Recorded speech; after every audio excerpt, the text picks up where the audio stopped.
Les bourses européennes remontent ce mercredi et terminent dans le vert. Le gouvernement italien accepte de revoir son objectif de déficit budgétaire à la baisse. À l'origine, son objectif de déficit public s'élevait à 2,4% du PIB pour les 3 prochaines années.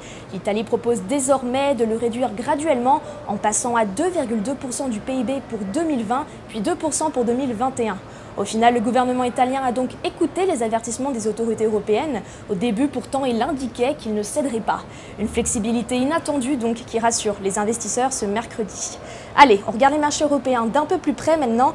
À la clôture de Paris, le Stoxx 600 gagnait 0,59% à 384 points.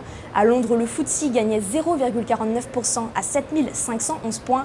À Francfort, le DAX 30 était fermé aujourd'hui en raison de la fête nationale en Allemagne. Il restait autour des 12 250 points. Et de son côté, le CAC 40, lui, gagnait 0,56% à 5 498 points. On continue avec le CAC 40 justement pour ce qui est des plus fortes hausses sur l'indice. À la clôture des marchés parisiens, aujourd'hui nous avions Michelin plus 2,39% à 104,65 € et Crédit Agricole plus 1,65% à 12,42 €. Pour ce qui est des plus fortes baisses, là en revanche nous avions Hermès qui perdait 1,13% à 557,80 € et Valeo qui perdait 0,98% à 35,36 €. Et puis on termine avec le marché d'échange. À la clôture de Paris, 1 euro valait 1,15 $, tandis qu'1 dollar lui s'échangeait pour 114,18 yens.